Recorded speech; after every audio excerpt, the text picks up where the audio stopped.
नमस्कार। आइए आज हम इस वीडियो के माध्यम से 8th ग्रेड अभ्यास पुस्तिका विषय सामाजिक विज्ञान कक्षा 7।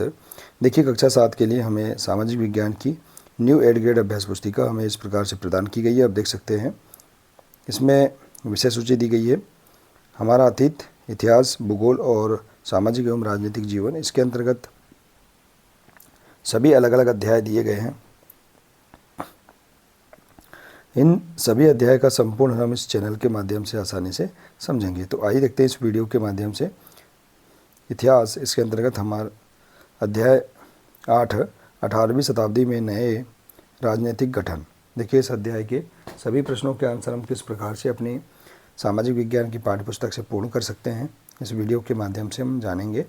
देखिए, यदि आप इसी प्रकार से इसके आगे के अन्य सभी अध्याय का संपूर्ण लाभ समझना चाहते हैं तो आप हमारे इस चैनल से जुड़े रहिए और इस चैनल को सब्सक्राइब अवश्य कर लें। साथ ही बेल आइकन को प्रेस जरूर कर लें ताकि आने वाले नए वीडियो सबसे पहले आप तक पहुंचते रहेंगे। तो आइए देखते हैं अध्याय 8, 18वीं शताब्दी में नए राजनीतिक गठन। इस पाठ के सभी प्रश्नों के आंसर आप इस प्रकार से अपनी पाठ्यपुस्तक से पूर्ण कर सकते हैं। पहला प्रश्न है, भारत के कौन से हिस्सों में जमींदार और किसानों के विद्रोह के कारण राजस्व की मात्रा में कमी आई?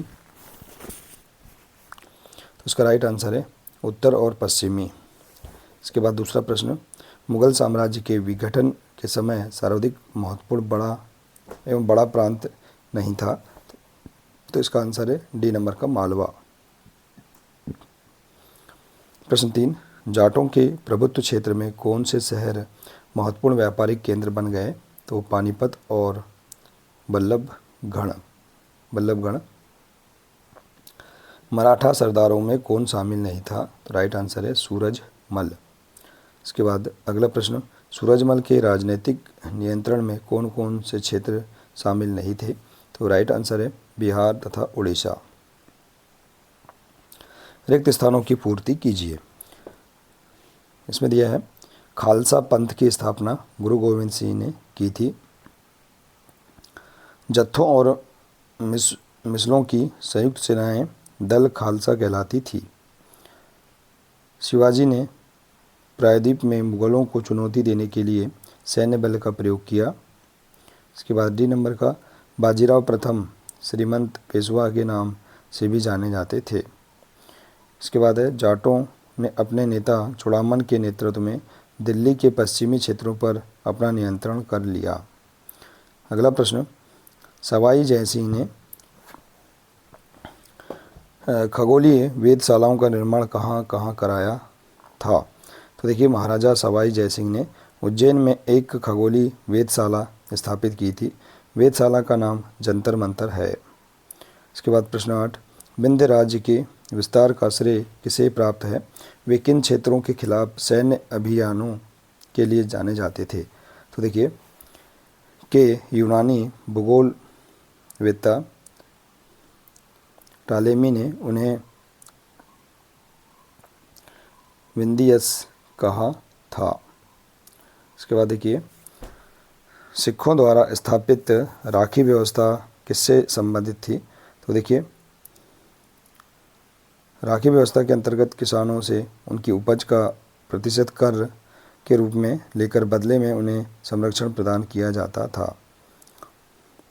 1737 ईस्वी के बाद मराठों का प्रभुत्व किन किन क्षेत्रों में फैला था? तो 1737 ईस्वी के बाद मराठाओं का प्रभुत्व 1737 में दिल्ली पर धावा बोलने के बाद मराठा प्रभुत्व की सीमाएं तेजी से बढ़ी। वे उत्तर में राजस्थान और पंजाब, पूर्व में बंगाल और उड़ीसा तथा दक्षिण में कर्नाटक और तमिल एवं तेलुगु प्रदेशों तक फैल गई थी। इसके बाद है प्रश्न 11, जाट राज्य के प्रमुख व्यापारिक केंद्र कौन कौन से थे? तो इसका राइट आंसर है, जाट राज्य के प्रमुख व्यापारिक केंद्र पानीपत तथा बल्लभगढ़ शहर थे। अगला प्रश्न है, मराठा प्रशासन व्यवस्था का संक्षेप में वर्णन कीजिए। तो देखिए, जीते हुए राज्य में धीरे धीरे भू राजस्व की मांग की जाती थी। कृषि को प्रोत्साहित किया गया और व्यापार को पुनर्जीवित किया, जिससे सिंधिया, गायकवाड़, भोसले जैसे मराठा सरदारों को शक्तिशाली सेनाएं खड़ी करने के लिए संसाधन मिल सके। अगला प्रश्न, सूबेदार के रूप में सआदत खान द्वारा अवध में क्या कार्य किए गए थे?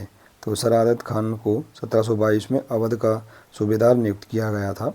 उन्हें मुग़ल सम्राट का विश्वास प्राप्त था और उनके पास 6000 की जात रैंक थी। उन्होंने एक ऐसे राज्य की स्थापना की जो मुग़ल साम्राज्य के विघटन के बाद उभरे सबसे महत्वपूर्ण राज्यों में से एक था। उन्होंने सूबेदार, दीवानी और फौजदारी के पद संभाले। वह अवध प्रांत के राजनीतिक, वित्तीय और सैन्य मामलों के प्रबंधन के लिए जिम्मेदार थे। इसके बाद अगला है 14 प्रश्न, दल खालसा किसे कहते थे? वे किस प्रकार कार्य करते थे? तो सिखों द्वारा संगठित जत्थों और मिसलों का संयुक्त दल खालसा कहलाता है। प्रश्न 15, उन परिस्थितियों को लिखिए जिसके कारण मुग़ल साम्राज्य कमज़ोर होता गया। तो देखिए 17वीं शताब्दी के अंतिम वर्षों में उसके सामने तरह तरह के संकट उत्पन्न हुए। बादशाह औरंगजेब ने दक्कन में लंबी लड़ाई लड़ते हुए साम्राज्य के सैन्य और वित्तीय संसाधनों को बहुत अधिक खर्च कर दिया था। अगला, मुग़लों के विरुद्ध मराठों की सफलता के क्या कारण थे? तो उसका राइट आंसर है, देखिए इसका, उनकी सफलता का रहस्य यह था कि वे मुग़लों के किलाबंद इलाकों से टक्कर न लेते हुए उनके पास से चुपचाप निकलकर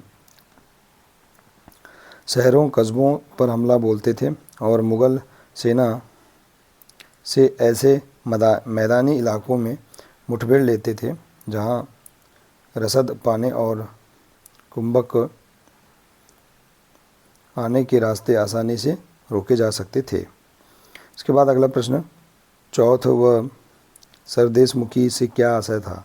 तो देखिए चौथ जमींदारों द्वारा वसूला जाने वाला भू राजस्व का 25% और सरदेशमुखी दक्कन में मुख्य राजस्व संग्रहकर्ता को दिए जाने वाला भू राजस्व का 9 से 10% हिस्सा है। तो इस प्रकार से देखिए हम यहाँ पर इस अध्याय के सभी प्रश्नों के आंसर आसानी से अपनी पाठ्य पुस्तक से पूर्ण कर सकते हैं। आशा है कि आपको इस अध्याय के सभी प्रश्नों के आंसर समझ में आ गए होंगे। देखिए यदि जानकारी अच्छी लगी हो तो प्लीज़ इसे अधिक से अधिक शेयर करें, वीडियो को लाइक करें और इसी प्रकार से इसके आगे के अन्य सभी अध्याय का संपूर्ण हल समझने के लिए आप हमारे इस चैनल से जुड़े रहिए। मिलते हैं इसी प्रकार से इसके आगे के अगले नए वीडियो के साथ। नमस्कार।